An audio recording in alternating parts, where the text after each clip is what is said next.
Dober dan, dobrodošli. Končno vam predstavljam kandidata številka 8 na listi Nove Slovenije za tokratne volitve v Evropski parlament.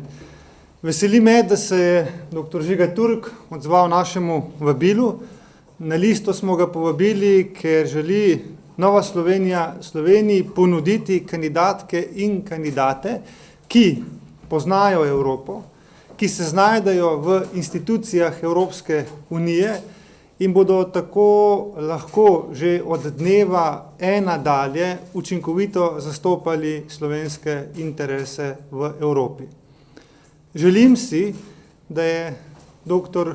Žiga Turk izvoljen za evropskega poslanca, saj bo s tem Evropski parlament dobil poslanca, ki želi ohraniti Evropsko unijo in ki jo želi narediti bolj učinkovito. Žiga Turk je aktiven državljan, tudi po zaključku profesionalne politične kariere je ves čas ostal pozoren opazovalec družbenega življenja in tudi njen zelo aktiven komentator. Je gradbeni inženir, ki ima za seboj mednarodno uspešno kariero na področju gradbene informatike, prve generacije računalnikarjev se ga spominjajo tudi kot ustanovnega urednika revije Moj mikro in enega od pionirjev interneta pri nas. Spletni strežnik je postavil, ko jih je bilo na svetu še manj kot 1000. V letih 2007-2008 je bil minister za razvoj v prvi Janševi vladi.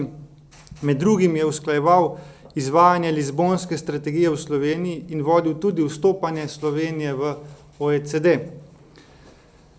V letih 2008 in 2010 je bil generalni sekretar skupine za prihodnost Evropske unije, ki jo je vodil nekdanji španski premier Filip González, med vidnejšimi člani pa so bili tudi italijanski komisar in kasnejši predsednik vlade Mario Monti, nekdanja latvijska predsednica Valerija Freiberga, kasnejša svetovalka Angele Merkel in legendarni vodja poljske solidarnosti Lech Walesa. V letih 2012 in 2013 je bil minister za izobraževanje, znanost, kulturo in šport v drugi Janševi vladi. Dr. Turk je stalno prisoten v visokih ekspertnih skupinah Evropske komisije in na bruselski think tank sceni. Tako je član transatlantskega političnega sveta, ki povezuje Evropski parlament in Ameriški kongres. Član akademskega sveta Lisbon Council, redni panelist prijateljev Evrope in član akademskega sveta think tanka Evropske ljudske stranke Martens Centra. Vodil je visoko ekspertno skupino za reformo Evropskega akademskega omrežja Žant in sodeloval v visokih ekspertnih skupinah za ocenjevanje napredka okvirnih programov in obzorja 2020, skupine za evropski odprti znanstveni oblak in sodeloval v razvpiti visoki ekspertni skupini za lažne novice oziroma fake news. Redno je vabljen na posvetovanja o prihodnosti evropskih politik. Na kongresih Evropske ljudske stranke so ga povabili, da je predstavil svojo študijo o prihodnosti dela v luči robotizacije in umetne inteligence. Valéry Giscard d'Estaing ga je povabil na srečanje o krizi demokracije, ki je bilo januarja v Berlinu. Znano je, da nima dlake na jeziku in da njegovi nastopi na dogodke prenašajo svežino. Ponosni smo, dr. Turk, da na našo listo prihaja odličen poznavalec evropskih institucij, velik prijatelj Evrope, predvsem pa aktiven državljan, ki želi skupaj z Novo Slovenijo sooblikovati Slovenijo in tudi Evropo. Dr. Turk, prosim še vas za nekaj misli. Ja, hvala lepa, Matej, za te res lepe uvodne besede. Jaz moram reči, da sem se odločil, da kandidiram na teh evropskih volitvah predvsem zato, da podprem Novo Slovenijo, da podprem Evropsko ljudsko stranko. Nova Slovenija vnaša v slovenski prostor zmernost, konstruktivnost in mislim, da so našli neko zelo dobro ravnotežje med spoštovanjem neke tradicionalne slovenske evropske kulture, tradicij, vrednot, med, če hočete, tržnim gospodarstvom, kapitalizmom, podjetnostjo, inovacijami, ampak vendarle ne gre za neko brezbožno podporo pehanju z denarjem, ampak ravno to, da so krščansko-demokratska stranka pomeni, da seveda v svoje politike vgrajujejo tudi skrb za ljudi in tudi skrb za okolje je eminentno konzervativna in krščanska reč. Jaz kandidiram pravzaprav, bodimo realni, zato, da bi bila Slovenija bolj evropska. Da bi bil izvoljen, možnosti so majhne, astronomsko majhne, morda se kaj da narediti s preferenčnimi glasovi in pravzaprav me resnično zanima, koliko volivcev v Sloveniji podpira neko smer, ki jo v vsem svojem delovanju, v vsem svojem javnem oglašanju, pisanju, twitterju in tako naprej podpiram oziroma se za njo zavzemam, torej koliko ljudi podpira zmernost, treznost, racionalnost v slovenski politiki. Seveda, ker pa ni nemogoče, da sem izvoljen, moram pa vseeno povedati, kaj si pa obetam, kaj se pa da iz tega narediti. Ker vendarle gre za to, da bi bil to, da iz 8. mesta prideš v Evropski parlament, en ogromen signal, da je pa treba nekaj narediti, da je pa s temi glasovi potrebno, da je pa te glasove potrebno opravičiti, da je pa to zaupanje potrebno opravičiti. In seveda nekaj se da narediti za Slovenijo in nekaj malega se mogoče da narediti tudi za Evropo. Zdaj, jaz bom še naprej, in to obljubljam vsem, neodvisen in mislil bom se svojo glavo, tako kot sem mislil do zdaj. Mislim, da bo to pomembno, tudi tako, kot bo Evropski parlament verjetno sestavljen, ne bo nekega glasovalnega stroja, poslanci ne bomo številke, pomembno bo znati nekaj povedati, pomembno bo znati koga kaj prepričati, pomembno bo sklepati neke koalicije, ki bodo verjetno širše od ene same stranke. In mislim, da evropski poslanec za Slovenijo lahko največ naredi tako, da je kvaliteten, dober poslanec na nekem področju, na katerega se spozna. Jaz mislim, da nekaj vem o področju inovacij, znanstveni politiki, digitalni agendi, industriji 4.0, internetu in tako naprej. In poslanec, ki je na enem področju vpliven, kjer ga na enem področju potrebujejo, ta poslanec lahko takrat, ko Slovenija nekaj potrebuje na čisto drugem področju, ta svoj vpliv, ta svoj ugled, to svojo moč na nek način uresniči. Druga zadeva, ki si jo želim narediti za Slovenijo, v smislu tega, da bi bila Slovenija bolj evropska. Evropski poslanec ima vendarle neko, kako bi temu rekel, neodvisnost. Še bolj svobodno kot profesor Ljubljanske univerze lahko pove tisto, kar misli. Še več časa ima, da se ukvarja z politiko 24 ur na dan, 7 dni na teden, da to ni nek hobi, ki ga opravljaš med zajtrkom, kosilom in medtem, ko gledaš televizijo. In tisto, kar si želim narediti tudi s temi sredstvi, ki so in s temi možnostmi, ki so za evropske poslance kar dobri, je tudi poživiti civilno družbo v Sloveniji. Poživiti civilno družbo v smeri tega, kar sem prej povedal, se pravi neke trdne vrednostne osnove in zmerna, trezna, racionalna razmišljanja o tem, kakšne politike bi v Sloveniji potrebovali. In poskušal bom s svojim delovanjem iz tistega položaja narediti kar največ za to, da se v Sloveniji ta civilno-družbena razprava čim širša, s čim več različnimi sogovorniki na nek način poživi oziroma razživi. In potem so tukaj seveda evropske teme, potem so tukaj stvari, ki so pomembne za Evropo kot celoto. 4 prioritete vidim na tem področju. Prioriteta številka 1 je varnost. Kakršnakoli enota, ki si želi biti država, ki si želi biti nekaj, kar ljudem pomeni, prva in osnovna stvar, ki jo mora kakršnakoli skupnost svojim članom zagotavljati, je varnost. Ta varnost pomeni, da kontroliraš svoje meje, ta varnost pomeni, da se ti ne dogajajo teroristični napadi in tako naprej. In tukaj je potrebno več koordinacije, morda tudi kakšni skupni organi na nivoju Evropske unije, ki bodo državam članicam pri tem pomagali. Druga zadeva, ki je za Evropo bistvena, ki je bistvena za vse Evropejce, ki je bistvena, ki je pomembna tudi za najrevnejše, je, da Evropa ostane eden od tistih delov sveta, kjer nastaja novo znanje, kjer nastajajo inovacije, kjer znamo nekaj takega izdelovati, kar svet potrebuje.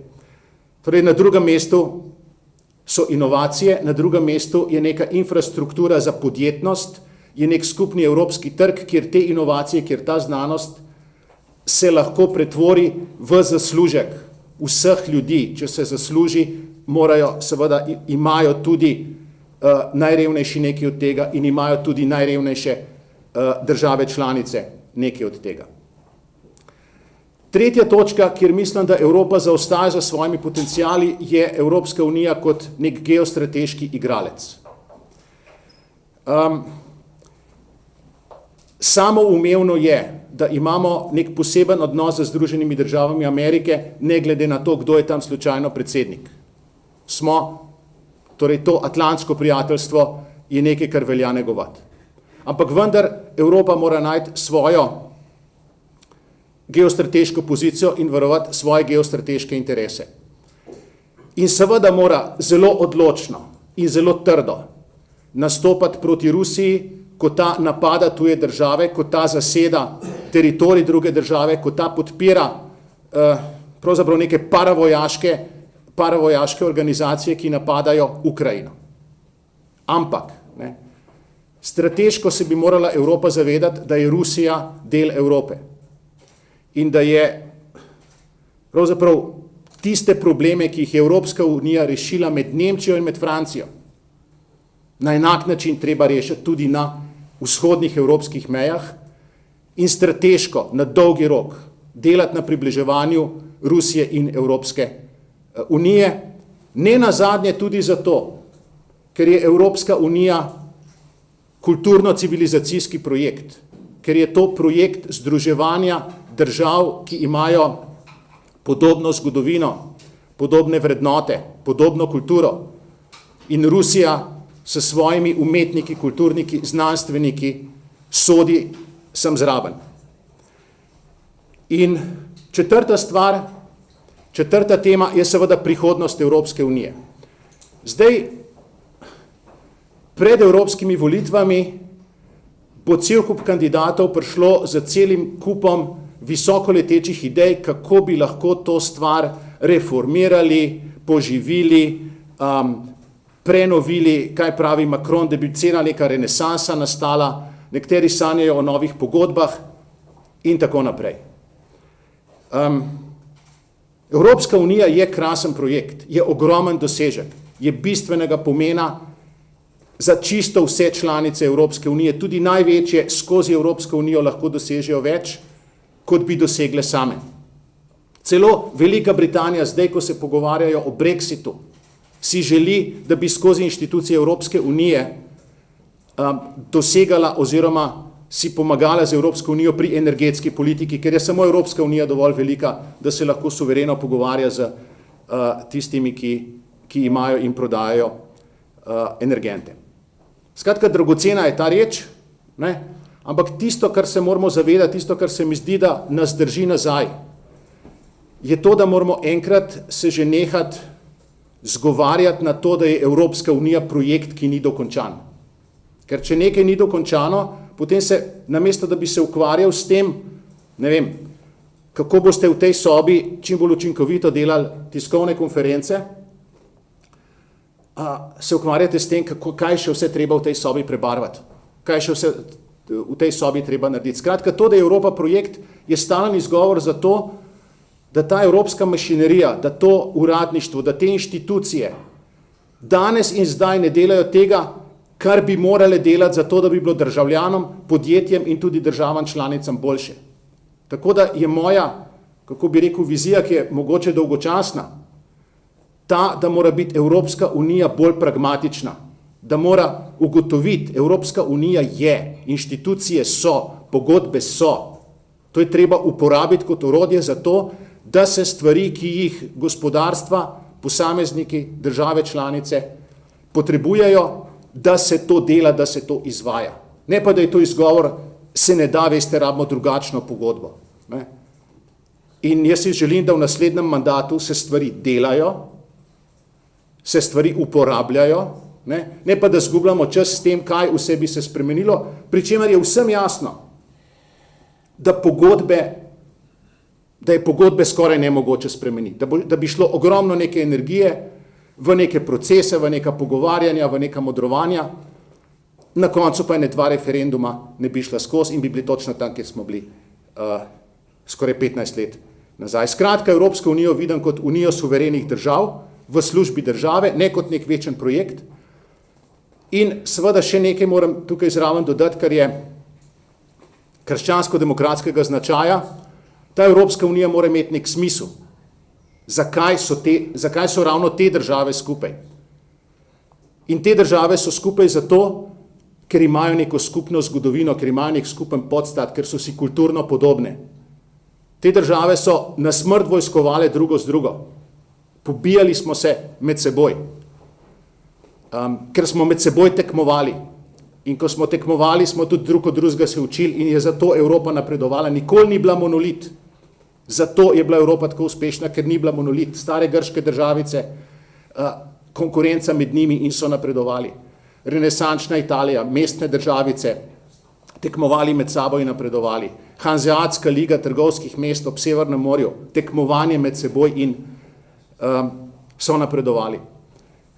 In potem kasneje, ko je kazalo, da bo Evropa nek monolit pod papeštvom, pod krščanstvom, pod Svetim rimskim cesarstvom, se pojavi Luther, ne, in se spet naredi konkurenca. Skratka, ta monolitnost nikoli ni bila naša lastnost, ampak vendar ves čas so se pa Evropejci zavedali, da spadajo skupaj zaradi skupnih grško-rimskih, judovskih, krščanskih korenin in enostavno tega iz smisla Evrope, tega iz Evrope ne morete odmisliti, drugače vam ostane klub nekih držav, v katerega lahko pripeljete tako rekoč kogarkoli.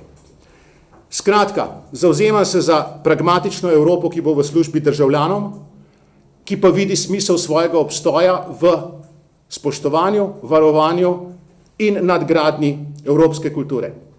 Zavzemam se za bolj evropsko Slovenijo, sodelujem na tej listi zato, da bi podprl Evropsko ljudsko stranko, ker menim, da je tista, na kateri stvari v prihodnji Evropi stojijo ali padajo, in da podprem Novo Slovenijo.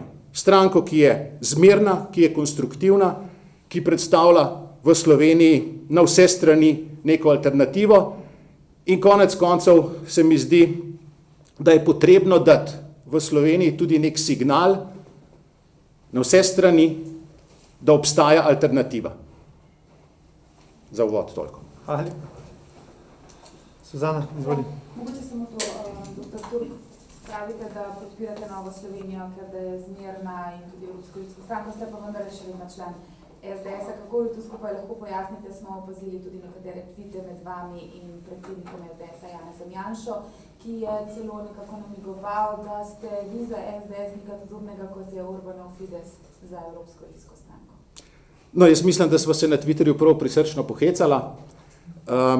Jaz sem član SDS, tega ne skrivam, tudi kandidiram in povabljen sem bil kot član SDS. Mislim, da to ni bila za Novo Slovenijo ovira, zame to ni ovira, to sta obe sestrski stranki v družini Evropske ljudske stranke. Mislim, da bi bilo tudi na nek način neetično, če bi zdajle odstopal, pa bi izpadlo, da si kupujem položaj na listi Nove Slovenije za izstopom iz stranke SDS. Tudi bi bilo neetično si kupiti 5 minut medijskega hvaljanja oziroma pozornosti, ki jo še vsak dobil, ki je iz SDS-a izstopil. Glede na statut stranke SDS imajo možnost, da me izključijo, jaz mislim, da me ne bodo, ker bi mi s tem naredili reklamo. Tako da jaz si želim biti pravzaprav v dobrih odnosih z čim več ljudmi. Tonin, se vi kakorkoli bojite zdaj tega novega napada, ali pa bilo je tudi zaznati, ne samo med gospodom Turkom, pa gospodom Janšom, pa tudi med Novo Slovenijo in SDS-om, seveda glavna tema pa predvsem Fidesz oziroma Viktor Orban, njegov odnos z EPP-jem. Mi vztrajamo na svoji poti, na svoji liniji, naše vrednote so jasne. V preteklosti smo bili napadani tako z leve kot z desne in te napadi so nas več ali manj okrepili, tako da jaz se tega nič ne bojim in tudi stranka se tega ne boji. Po vsakem napadu smo išli močnejši. Kar se pa gospoda Orbana tiče, je pa to precej aktualna tema v zadnjem obdobju. Naj povem zelo jasno, da tudi Nova Slovenija se o vseh stvareh in z vsem stvarmi ne strinja, kar počne predsednik Juncker. Tudi zato je zanimivo, da smo leta 2014 skupaj z Orbanovim Fideszom in Sarkozijevim UMP-jem kandidirali Barnierja, sedanjega pogajalca za Brexit, kot špicen kandidata Evropske ljudske stranke, torej kot kandidata Evropske ljudske stranke za prihodnega predsednika Evropske komisije. Takrat smo demokratično sprejeli ta rezultat, da je bil Juncker izvoljen. Zanimivo je, da sta takrat Junckerjevo kandidaturo podpirala tako SDS kot SLS. Mi smo ta rezultat demokratično sprejeli in enostavno delali dalje. Iz lastnih izkušenj lahko povem, da pranje umazanega perila v javnosti ne pomaga nikomur, da je potrebno nesoglasja in konflikte reševati znotraj družine in to je tudi glavni očitek Viktorju Orbanu in Fidesu. Njihova kampanja je kaplja čez rob. Mislim, da so prešli meje dobrega okusa, ker njihova kampanja temelji na netočnih dejstvih. Predvsem so se pa spustili v predsednika Evropske komisije, ki svojo kariero praktično zaključuje. Torej ne vidim nekega smisla, da intenzivno napadaš nekoga, ki je povedal, da bo s svojim delom zaključil.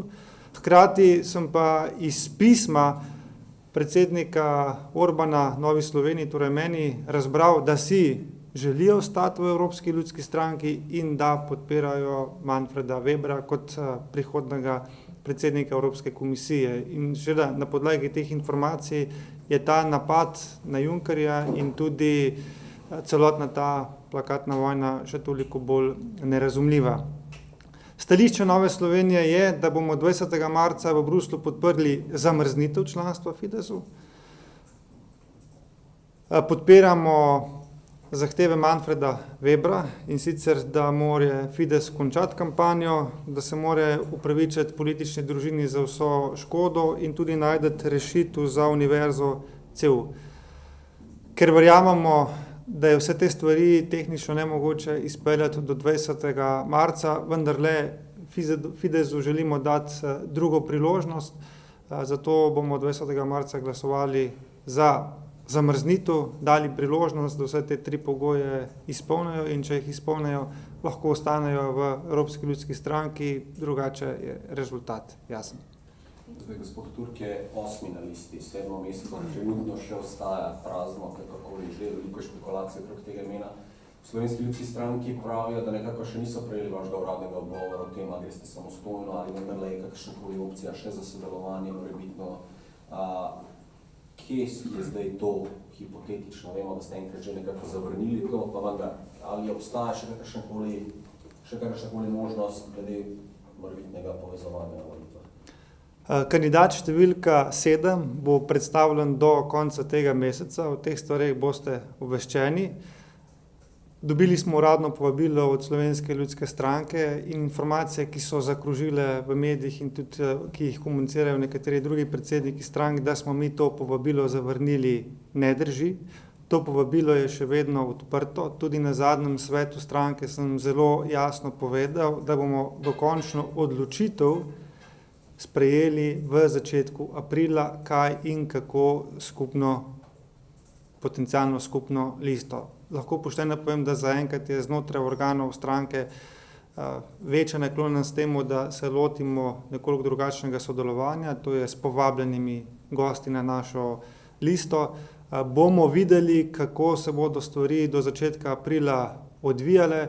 S predsednikom Podobnikom smo ves čas v stiku, imamo redne pogovore, tako da rezultati teh pogovorov bodo zagotovo predstavljeni v začetku aprila. Seveda pa posebna okoliščina je tudi to, da se omenja tudi možnost in v njej resno govori, da gresta skupno listo na te volitve tudi SDS in SLS, ki sta ne nazadnje programsko bolj sorodni kot Nova Slovenija in SLS.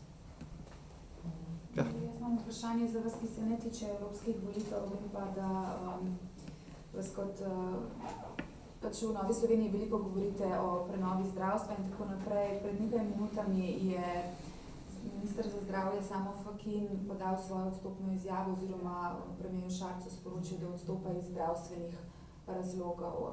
Kako to komentirate, vas kaj skrbi, glede na to, da gre za zelo pomemben resor, pred katerimi je precej izzivov? Zdravje je ključna vrednota, zato gospodu Fakinu želim, da čim prej okreva, da se mu čim prej zdravje povrne. V tej luči tudi razumem njegov odstop. Za vsakega človeka je zdravje na prvem mestu, tudi za ministra za zdravje. Verjamem, da bo predsednik vlade napel vse sile, da dobi čim boljšega ministra. Gospod Fakin je vendarle bil človek iz sistema, izjemno dobro je poznal sam sistem, tudi vedel je, kje so težave in prepričan sem, da tudi prihodnji zdravstveni minister more biti tak, da bo dobro poznal sistem, predvsem pa, da bo pripravljen na boj. Da bo pripravljen na boj z vsemi potencialnimi lobiji in nasprotovanji, ker interesov v zdravstvu je malo morje in Ministrstvo za zdravje predvsem potrebuje odločnega človeka z zelo jasno vizijo.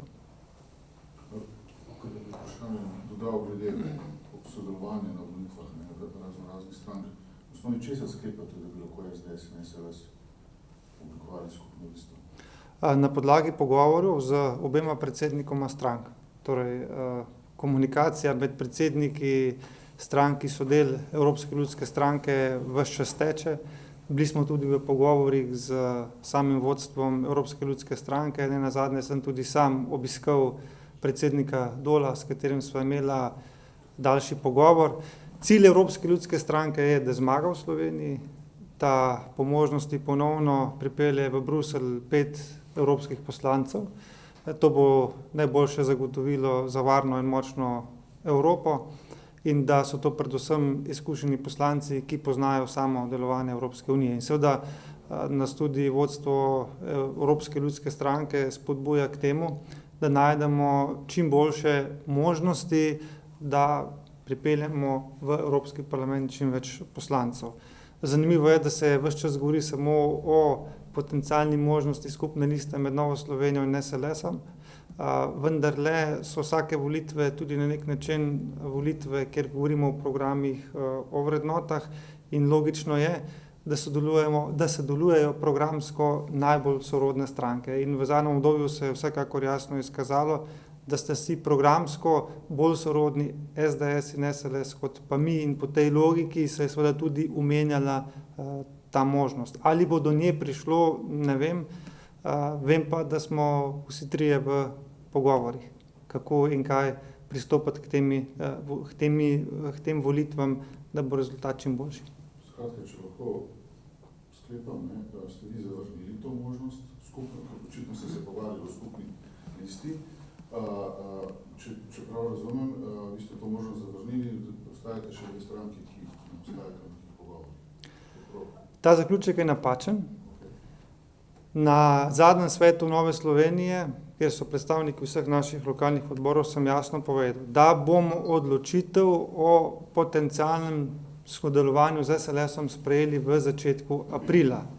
Ta naša odločitev je pa seveda odvisna od več različnih dejavnikov. Eden dejavnik je tudi ta, če se bosta morda potencialno dogovorila SDS in SLS. Drugi možen dejavnik je, da kakšen bo dogovor glede ljudi, ki bodo nastopili na tej skupni listi. In tretji zelo pomemben dejavnik je tudi, kakšno bo vzdušje znotraj obeh strank za skupno listo. Ker seveda želimo ustvariti čim boljše vzdušje, ker dobro vzdušje pomeni tudi intenzivno delo in tega si vsi želimo. In od teh treh elementov je seveda tudi potem odvisno, kaj se bo v začetku aprila dogodilo. Zdaj mi najprej čakamo, ali bo prišlo do dogovora med SDS-om in SLS-om. Ko bo ta možnost izčrpana, potem bomo začeli odpirati tudi drugo in tretjo opcijo. Dakle, nič ni izključeno. Nič ni izključeno. Tudi ena sama lista, ne? Potencialna možnost je, da bomo šli vse tri stranke, Evropske ljudske stranke, samostojno na te volitve. Možna je skupna lista SDS-SLS, možna je tudi skupna lista NSI-SLS. Skratka, vse opcije so odprte. Gospod Turka, vas lahko samo še provokativno, niti ne nekaj. Vemo, da ste računalniški oziroma tako malo bolj frik, če po domače rečemo. Kampanja zdaj se veliko vodi tudi na teh družbenih omrežjih, ki ste jih nekaj omenjali. Na čem bo bazirala vaša kampanja? Torej na tem zgolj, ali kako ste si zamislili nagovoriti ljudi, da bi vam oddali ta preferenčni glas, ki bi vas morda popeljal v Bruselj? Prvo, kar se mi zdi pomembno povedati tudi v luči tega, kar je ravnokar povedal gospod Tonin, je vendarle to, da Slovenija izbira 8 poslancev. Ne? Slovenija izbira 8 posameznikov v Evropski parlament. In tudi na vas medijih je možnost, da naredite zgodbo, kampanjo, obveščanje, informiranje ljudi o tem, katerih 8 bi bilo pa fajn, da Slovenija v Evropskem parlamentu zastopa, ali pa se zadeva naredi nekako abstraktno v smislu nekih strank. Moč posameznika, moč posameznega volivca v sistemu volitev za Evropski parlament je razmeroma velika. Vprašanje je, ali si bodo ljudje to moč vzeli, ali bodo to izkoristili in ali bo kampanja postavljena personalizirano ali pa ne. Če je postavljena personalizirano, oziroma moje osebno mnenje, jaz nimam nobenega problema biti na katerikoli od teh list ali pa na nobeni, če gre za to. Jaz sem tudi za svojo službo na fakulteti zadovoljen oziroma veliko veselja najdem tudi v tem. Kako nagovarjati? Slovenija je še vseeno tak prostor, da če ti mediji dajo priložnost, potem imaš možnost. Jaz ti samo želim dobiti od medijev priložnost. Potem za vsebino, argumente in tako naprej, to je potem na meni. In ja, trudil se bom tudi na socialnih omrežjih. Jaz moram povedati, da ne želim konkurirati poslancem Nove Slovenije oziroma kandidatov Nove Slovenije z vrha. Ne želim tam imeti glasov, ne želim prerivati se za glasove znotraj Nove Slovenije. Jaz si dejansko želim na volišča pripeljati neke volivce, ki morda sicer ne bi prišli, ki so morda sicer razočarani nad eno desno sredinsko stranko, ker je morda preveč razborita, ker jih pri drugi stranki moti, da ima v imenu krščanski, in jim povedati ne, da to krščansko, to je pač nekaj, kar je tukaj v Evropi v zraku, to je nekaj, kar je v Evropi na vsakem hribčku imate cerkvico, pa to ne pomeni, da je cela družina oziroma cela dolina pod tisto cerkvijo izjemno verna. To je pač del naše kulture. Krščanstvo je na nek način tudi laik, tudi nevernik ima na nek način v sebi nekaj te krščanske kulture. Tako da se priporočam medijem za, kot sem rekel, za priložnost in delal bom vse, kar se da si pomagam z družbenimi omrežji, kjer nekaj sledilcev imam, nekatera omrežja sem zanemaril, recimo Facebook, nekatera ne uporabljam oziroma mi niso čisto jasna, ne vem, WhatsApp, WeChat in podobno. Nekatera držim apolitična, se bom izogibal, ne bom politike mešal recimo na Instagram, ki je namenjen temu, da so tam neke luštne slike in da tisto pogledaš in so ti ljudje fovš, kje si neko dobro pivo popil ali pa nekje smučal. Tako da poskušal si bom narediti tudi, kako bi rekel, zadevo tehnološko zanimivo. Kar bom delal na teh omrežjih, bom probal narediti sam, rad naredim stvari sam, rad posnamem tudi video sam, rad napišem sam. What you see is what you get. Se pravi, mogoče zadeva ne bo tako profesionalna kot pri kom drugem, bo pa avtentična. Omenili ste, da vam ni problem biti na katerikoli listi, ste se mogoče za SDS tudi pogovarjali, so vas Da bi kandidirali? Ne. Nič me niso povabili, ne. To me zanima, gospod Tonin, spravi, gospod Turk je danes vaš kandidat. Če bo prišlo do skupne liste, bo še vaš kandidat? Ali? Ja, mi smo to dilemo že odpravili oziroma uredili na naših organih stranke. V primeru skupne liste smo tudi že določili, kateri 4 kandidate bodo v vsakem primeru kandidirali v primeru skupne liste. In dr. Turk je eden izmed tistih, ki bo v vsakem primeru kandidiral. Torej, ali na samostojni listi Nove Slovenije ali na kakšni potencialni skupni listi. Kako je vezni člen potem vprašanje? Prosim, Ostali trije? bomo povedali kasneje.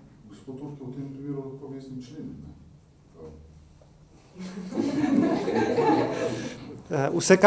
Vsekakor je lahko vezni člen, se veste, da je Nova Slovenija stranka dialoga, stranka povezovanja, sodelovanja. To smo ves čas dokazovali, tudi po teh zadnjih državnozborskih volitvah smo se z vsemi pogovarjali, tako da mislim, da dr. Turk zgolj potrjuje našo avtentičnost. Hvala lepa vam za vse, držite se, lep dan, srečno, pa jutri ne pozabiti na našo 30. obletnico, toplo povabljeni, srečno.